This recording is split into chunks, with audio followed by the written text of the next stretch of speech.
Hello everyone, 10th സ്റ്റാൻഡേർഡിലെ genetics എന്നുള്ള ഭാഗമാണ് NSMCയിൽ ഈ ഒരു ഭാഗത്ത് നമ്മൾ ഡിസ്കസ് ചെയ്യാൻ പോകുന്നത്. NSMCക്ക് എല്ലാവരും പ്രിപ്പയർ ചെയ്യുന്നുണ്ടാവും വിചാരിക്കുന്നു.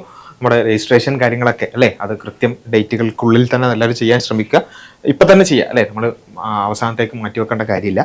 അപ്പോൾ എനിവേ നമുക്ക് എന്ത് ചെയ്യാം, ജെനറ്റിക്സിലേക്ക് പോകാം. ജെനറ്റിക്സ് നമുക്ക് ഒരുപാട് ഇതിൻ്റെ ഒരു ഡിസ്കഷനിലേക്ക് പോകുന്നതിന് മുമ്പ് പറയാണ്, കൃത്യമായി കൺസെപ്റ്റ് മനസ്സിലാക്കി കൃത്യമായി ചെയ്യേണ്ട ഒരു ടോപ്പിക്കാണ് അല്ലേ ജെനറ്റിക്സ്. വളരെ ചുരുങ്ങിയ ഇത്തരം വീഡിയോകളിലൂടെ അതിൻ്റെ കൺസെപ്റ്റ് മനസ്സിലാക്കി തരിക എന്നുള്ളത് കംപ്ലീറ്റ്ലി പോസിബിൾ ആകില്ല.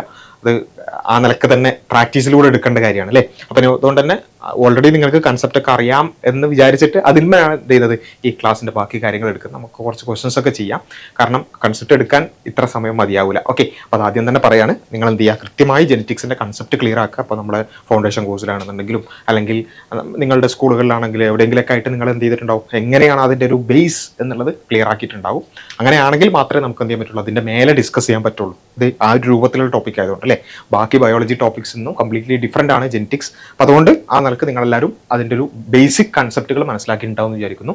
അപ്പോൾ ജെനറ്റിക്സ് എന്ന് പറഞ്ഞാൽ branch of biology that deals with heredity and variation of organism അല്ലേ. ഹെറിഡിറ്റി, വേരിയേഷൻ രണ്ട് ടേംസും നമ്മൾ പഠിച്ചിട്ടുണ്ടാവും. ഹെറിഡിറ്റി എന്ന് പറഞ്ഞാൽ പ്രോസസ് ഓഫ് പാസിംഗ് ട്രേറ്റ്സ് അല്ലേ, ഈ പാരൻസ് ടു ഓഫ്സ്പ്രിങ്സ് ഈ ട്രേറ്റ്സ് പാസ് ചെയ്യുന്ന ആ ഒരു പ്രോസസ്സിനെയാണ് നമ്മളെന്ത് പറയുക, ഹെറിഡിറ്റി എന്ന് പറയുക. വേരിയേഷൻ എന്ന് പറഞ്ഞാൽ feature scene in offsprings that are different from parents അല്ലേ. പാരൻസിൽ നിന്നും വ്യത്യാസങ്ങളും നമുക്ക് കാണാൻ പറ്റും, ദാറ്റ് ഈസ് വേരിയേഷൻ. ആ ടേമിൽ തന്നെ ഉണ്ട് വേരിയേഷൻ എന്ന് പറഞ്ഞാൽ വ്യത്യാസം അല്ലേ. അപ്പോൾ വേരിയേഷൻസ് ആൻഡ് ഹെറിഡിറ്റി അത് രണ്ട് ടേംസ് നമ്മൾ മനസ്സിലാക്കുക. പിന്നെ മെൻഡൽ ആൻഡ് ഹിസ് കോൺട്രിബ്യൂഷൻ അല്ലേ, ഗ്രിഗർ ജോഹാൻ മെൻഡലാണ് ഫാദർ ഓഫ് ജെനറ്റിക്സ് എന്നറിയപ്പെടുന്നത്. അദ്ദേഹം നടത്തിയ ആ പഠനം അല്ലേ, പൈസം സറ്റൈവം, ആ ഒരു പയറ് ചെടിയിൽ നടത്തിയിട്ടുള്ള ആ ഒരു എക്സ്പെരിമെൻറ്റ് നമ്മളെല്ലാവരും നമുക്ക് അറിയുണ്ടാവും. അപ്പോൾ അതിൽ 7 pairs ഓഫ് കോൺട്രാസ്റ്റിംഗ് ട്രേറ്റ്സ് എടുത്തിട്ടാണ് അദ്ദേഹം ഇത് പഠിച്ചിട്ടുള്ളത്. അതിൽ നമ്മൾ ബേസിക് ആയിട്ട് പഠിക്കുന്നത് ടോൾനെസ് എടുത്തു വേണ്ടിയിട്ടുള്ള ആ ഒരു ക്രോസ് ആണ്. ഞാൻ ഓരോന്നും എക്സ്പ്ലെയിൻ ചെയ്യുന്നില്ല, നിങ്ങൾക്ക് ഓൾറെഡി അറിയുണ്ടാവും. ടോൾ പ്ലാന്റ്, പ്യുവർ ടോൾ പ്ലാന്റും ഷോർട്ട് പ്ലാന്റും ക്രോസ് ചെയ്തു.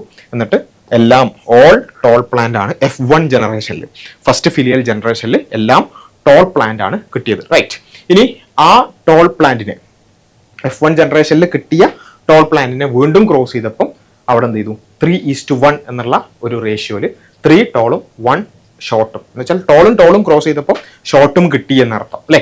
അപ്പോൾ അതാണ് ആദ്യത്തെ എക്സ്പെരിമെന്റ് എന്ന് പറയുന്നത്. അതിൽ നിന്നും പിന്നെ ഡിറൈവ് ചെയ്തിട്ടാണ് എന്ത് ചെയ്തിട്ടുള്ളത്, ബാക്കി പിന്നെ പോസ്റ്റ്ലേറ്റ്സും അല്ലെങ്കിൽ മെന്റലിന്റെ ലോസ് ഒക്കെ ഡിറൈവ് ചെയ്യപ്പെടുന്നത്. അതിൽ നിന്നാണ് ഡോമിനൻസ് എന്ന് പറയുന്ന കാര്യങ്ങളൊക്കെ വരുന്നത് അല്ലേ. Character is control by combination of 2 factors. 2 ഫാക്ടേഴ്സിന്റെ കോമ്പിനേഷൻ വഴിയാണ് എന്ത് ചെയ്തിട്ടുള്ളത്, ഒരു ക്യാരക്ടർ കൺട്രോൾ ചെയ്യപ്പെടുന്നത്. അത് എന്ത് ചെയ്യുന്നില്ല, സെഗ്രിഗേറ്റ് വിത്തൗട്ട് ഗെറ്റിംഗ് മിക്സ്ഡ് അല്ലേ. ഗാമെറ്റ് ഫോർമേഷന്റെ സമയത്ത് ഈ ഫാക്ടേഴ്സ് മിക്സ് ആവില്ല, അതെന്ത് ചെയ്യും, സെഗ്രിഗേറ്റ് ചെയ്യും വിത്തൗട്ട് ഗെറ്റിംഗ് മിക്സ്ഡ് അല്ലേ. One is expressed, dominant trait ഉണ്ടാവും. അതേപോലെ തന്നെ other one is hidden, recessive trait ഉണ്ടാവും. ഈ റെസസീവ് ട്രേറ്റ് എക്സ്പ്രസ് ചെയ്യണമെന്നുണ്ടെങ്കിൽ അത് മാത്രമായിരിക്കണം, ഡോമിനന്റ് ഇല്ലാത്തൊരവസ്ഥയിൽ മാത്രമേ എന്ത് ചെയ്യുള്ളൂ, എക്സ്പ്രസ് ചെയ്യുള്ളൂ. ഇതൊക്കെയാണ് അതിൻ്റെ ഒരു ബേസ് എന്ന് പറയുന്നത്. A cross between tall pea plant and short pea plant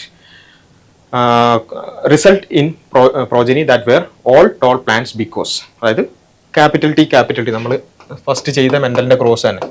അപ്പോൾ അത് ചെയ്തപ്പം ക്യാപിറ്റൽ ടി, സ്മോൾ ടി ഇതെല്ലാം ടോൾ ആണ് എന്നുള്ള ഒരു കാര്യം നമുക്ക് കിട്ടി. Tallness is the dominant trait, അതുകൊണ്ടാണോ.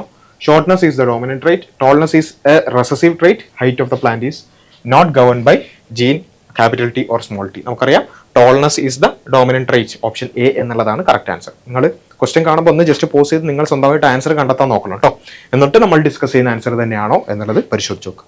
ഓക്കെ, ഇനി അടുത്തൊരു ചോദ്യമാണ്. Round seed trait capital R, അതേപോലെ തന്നെ റിങ്കിൾ സ്മോൾ ആർ.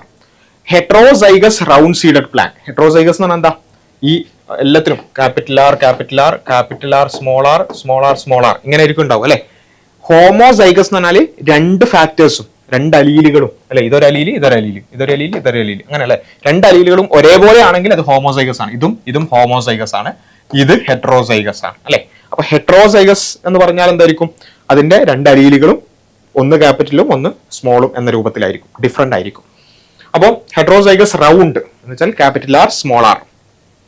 അപ്പൊ നമുക്കത് എഴുതി തന്നെ പോവാം, ക്യാപിറ്റൽ ആർ സ്മോൾ ആർ അല്ലെ. Is crossed with wrinkled cedar plant. അപ്പൊ ആ ക്രോസ് ചെയ്തത് റിങ്കിൾ എന്ന് പറഞ്ഞാൽ എന്തായാലും റെസസീവ് ആണ്, സ്മോൾ ആർ യെസ്. അപ്പോൾ what is the possible progenies എന്നുള്ളതാണ് ചോദിച്ചിട്ടുള്ളത്. അപ്പൊ നമ്മൾ എന്താ ചെയ്യേണ്ടത്? ഒരു ക്രോസ് എഴുതുമ്പോൾ നമുക്ക് ഓൾറെഡി അറിയുണ്ടാവും, ഒരു ക്രോസ് എഴുതുമ്പോൾ ആദ്യം എന്താ ചെയ്യേണ്ടത്? ഗാമേറ്റുകൾ എഴുതണം അല്ലെ. ഇതിൽ ഏതൊക്കെയായിരിക്കും ഗാമേറ്റ്? ഒന്നുകിൽ ക്യാപിറ്റൽ ആർ ആയിരിക്കും, അല്ലെങ്കിൽ സ്മോൾ ആർ ആയിരിക്കും അല്ലെ. ഇവിടെയോ? ഇവിടെ രണ്ടും സ്മോൾ ആർ എന്നുള്ള ഓപ്ഷൻസ് തന്നെ ഉള്ളൂ അല്ലെ. രണ്ടും അങ്ങനെ എഴുതണമെന്നില്ല, ഒറ്റൊന്നും എഴുതിയാലും മതി. പക്ഷെ നിങ്ങൾക്ക് കൺഫ്യൂഷൻ ഉണ്ടാവാതിരിക്കാൻ രണ്ടും എഴുതാം അല്ലെ. അപ്പൊ എങ്ങനെയായിരിക്കും നമുക്ക് എഴുതാം? ഇത് രണ്ടും ചേർന്നിട്ട് ക്യാപിറ്റൽ ആർ സ്മോൾ ആർ അല്ലെ. ഇത് രണ്ടും ചേർന്നിട്ട് ക്യാപിറ്റൽ ആർ സ്മോൾ ആർ. ഇത് രണ്ടും ചേർന്ന് സ്മോൾ ആർ സ്മോൾ ആർ. ഇത് രണ്ടും ചേർന്ന് സ്മോൾ ആർ സ്മോൾ ആർ എന്ന് വെച്ചാൽ രണ്ട് ക്യാപിറ്റൽ ആർ സ്മോൾ ആറും രണ്ട് സ്മോൾ ആറും അല്ലെ.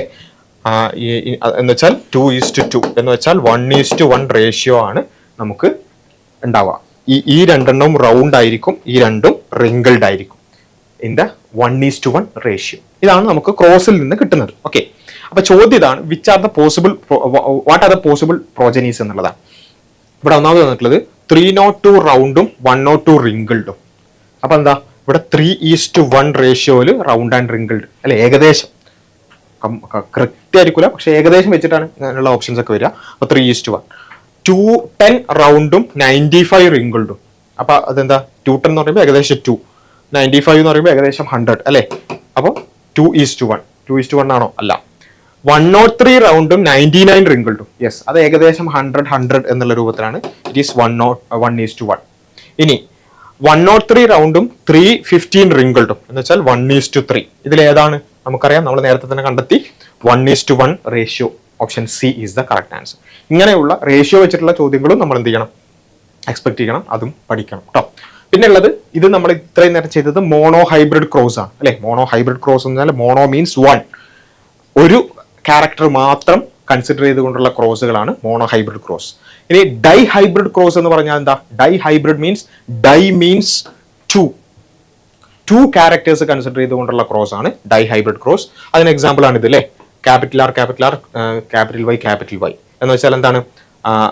R stands for round, Y stand for yellow അല്ലെ. Round yellow and green wrinkled, ഇതാണ് വരുന്നത്. അപ്പൊ അത് ചെയ്യുമ്പോൾ എക്സ്പെരിമെന്റ് ഞാൻ എക്സ്പ്ലെയിൻ ചെയ്യുന്നില്ല, അത് ഓരോന്നും കാണിക്കുക എന്നുള്ളത് ഭയങ്കര ടൈം കൺസ്യൂമിംഗ് ആണ് അല്ലേ. നിങ്ങൾക്ക് already അറിയുണ്ടാവും.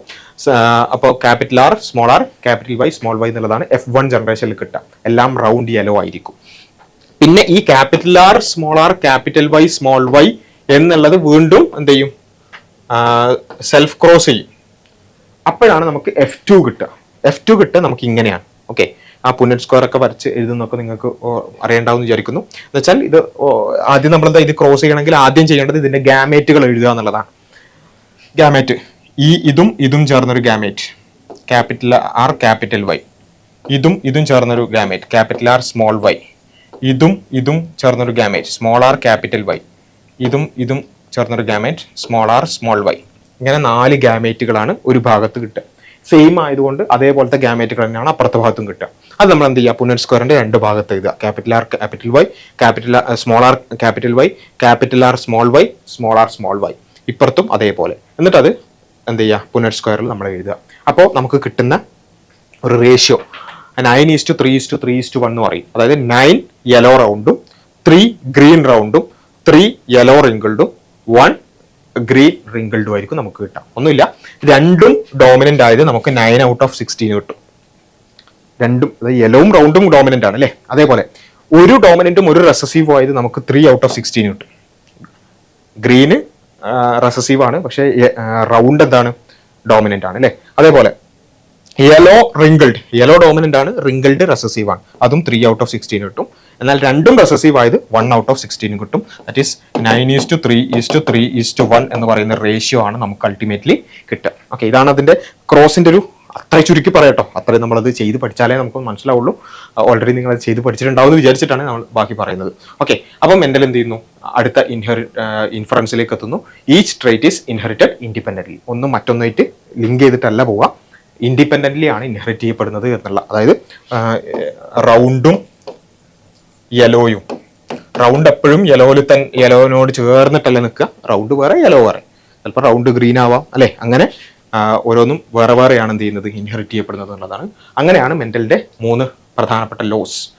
Law of dominance, law of segregation, law of independent assortment എന്ന് പറയുന്ന 3 ലോസ് വരുന്നത്. ഡോമിനൻസ് നമുക്കറിയാം, സെഗ്രിഗേഷൻ എന്ന് പറഞ്ഞാൽ 2 alleles ഓഫ് ഈച്ച് ജീൻ ഉണ്ടാവുക ആൻഡ് ഓൺലി പിന്നെ പാസ് ഓൺ 1 അല്ലേ, അടുത്ത ജനറേഷനിൽ 1 മാത്രമേ പാസ് ആവുള്ളൂ. ഇപ്പോൾ ക്യാപിറ്റൽ ടി സ്മോൾ ടി ഇങ്ങനെയുള്ള 2 അലീൽസ് ഉണ്ടാവുക. പക്ഷെ അടുത്ത ജനറേഷനിലേക്ക് ഒന്നുകിൽ ക്യാപിറ്റൽ ടി അല്ലെങ്കിൽ സ്മോൾ ടി ഏതെങ്കിലും ഒന്നേ പോവുള്ളൂ. മനസ്സിലായില്ലേ? അങ്ങനെ അത് സെഗ്രിഗേറ്റ് ചെയ്യും. അതാണ് പിന്നെ വിത്തൗട്ട് ഗെറ്റിംഗ് മിക്സ്ഡ്, അതാണ് law of segregation. Law of independent assortment എന്ന് പറയുന്നത് genes found on separate chromosomes are inherited independently of each other. Genes എന്ത് ചെയ്യും? ഡിപ്പെൻഡന്റ് അല്ല. നേരത്തെ പറഞ്ഞ റൗണ്ട് യെല്ലോ, അത് രണ്ടും ഒരുമിച്ച് തന്നെ ആയിക്കൊള്ളുന്നില്ല, അത് വേറെ വേറെ ആയിട്ടാണ് പോവുക. ഇൻഡിപെൻഡൻ്റ്ലി ആണ് അടുത്ത ജനറേഷനിലേക്ക് ഓരോന്നും പോവുക എന്നുള്ളതാണ്. ഓക്കെ, അതിൻ്റെ കുറച്ച് പിന്നെ എക്സെപ്ഷണൽ കേസ് ഉണ്ട്, അത് നമുക്ക് വഴിയെ ഡിസ്കസ് ചെയ്യാം. Law of segregation of alleles postulated by Mendel can be related to presence of 2 genes for each character in a somatic cell ആണോ? അല്ല. Gamete receiving only 1 of the 2 homologous chromosomes during meiosis, presence of both gene on the same chromosome, none of the above. നമുക്കറിയാം gamete receiving only 1 അല്ലേ, ഒരു ഗാമേറ്റിന് 1 മാത്രമേ കിട്ടുള്ളൂ എന്നുള്ളതാണ് law of segregation പറയുന്നത്. If A round green seeded plant capital R small y is crossed with wrinkled yellow seeded plant അല്ലേ, small r small y capital Y the seed produced in F1 generation. Simple ആണ്, എന്നാലും ചെയ്ത് നോക്കാം അല്ലേ.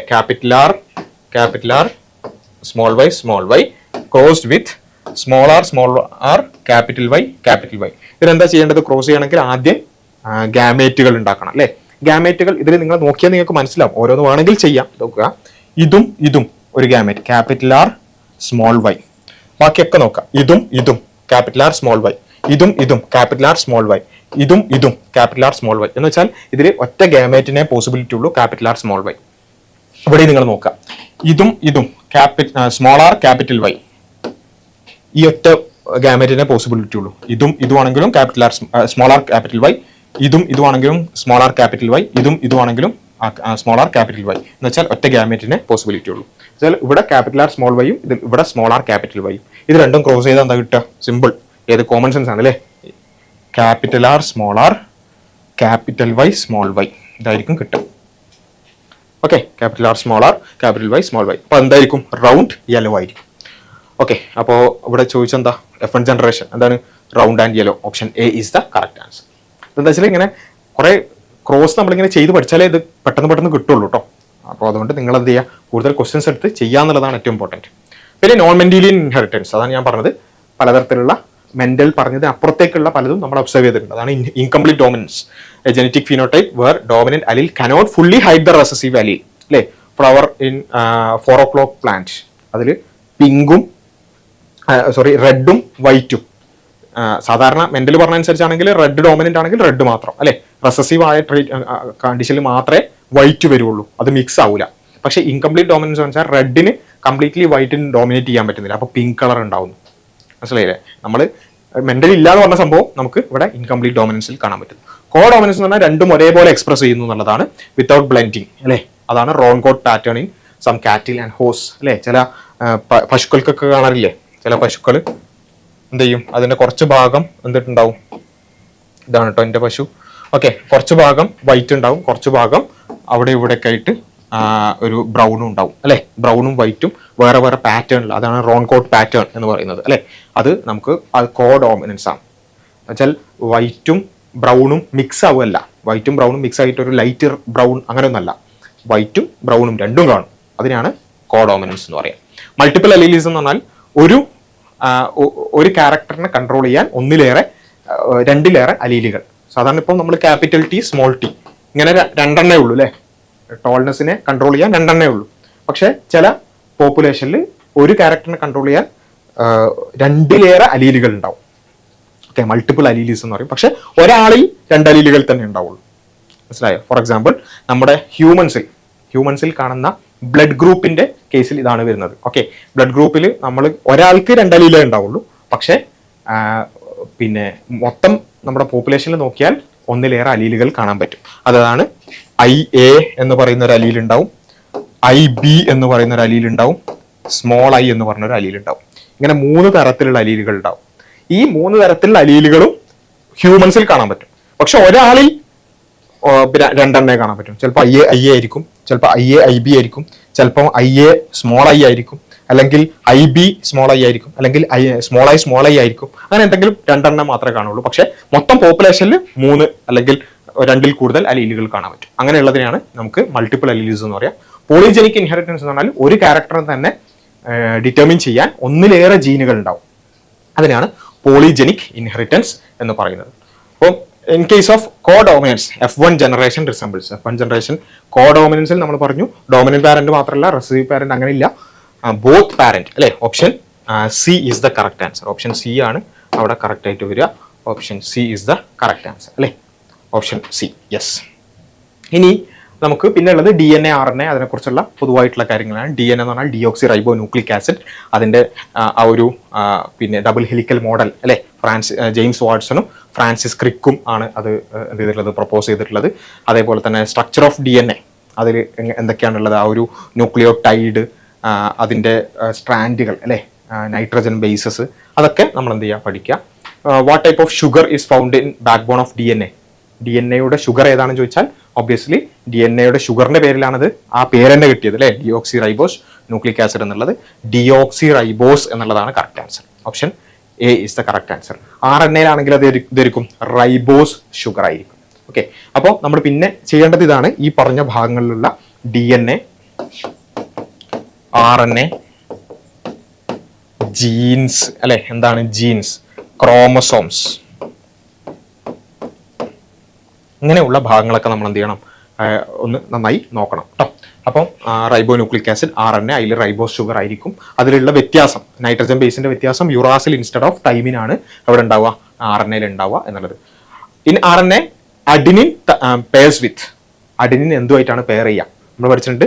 DNA-ലാണെങ്കിൽ adenine pairs with thymine അല്ലെ.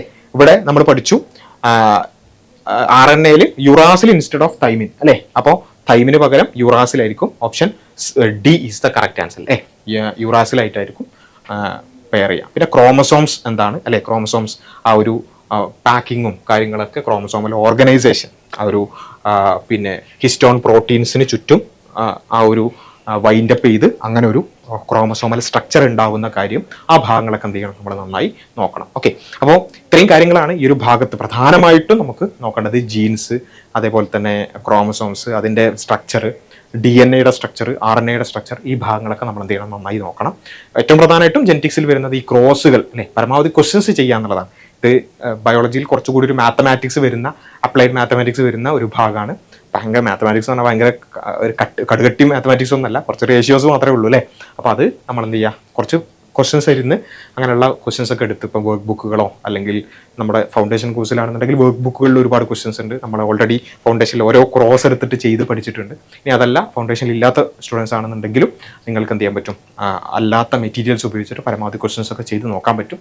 Okay, അപ്പോൾ anyway ആ രൂപത്തിൽ നന്നായി ചെയ്ത് പഠിക്കുക. ബയോളജിയിൽ ഏറ്റവും കൂടുതൽ ചെയ്ത് പഠിക്കേണ്ടുന്ന ഒരു ടോപ്പിക്കാണ് ജെനറ്റിക്സ് എന്ന് പറയുന്നത്. അപ്പോൾ വളരെ ചുരുക്കി ഒരു വീഡിയോയിൽ പറയുമ്പോൾ അതിൻ്റേതായ ഒരു ലിമിറ്റേഷൻസ് ഉണ്ടാവും. എന്നാലും നിങ്ങൾ എന്ത് ചെയ്യുക, പരമാവധി ഈ പറഞ്ഞ കാര്യങ്ങളൊക്കെ നോട്ട് ചെയ്ത് കൂടുതൽ ക്വസ്റ്റ്യൻസ് ചെയ്ത് പഠിക്കാൻ നോക്കുക. All the best for your exams. Thank you.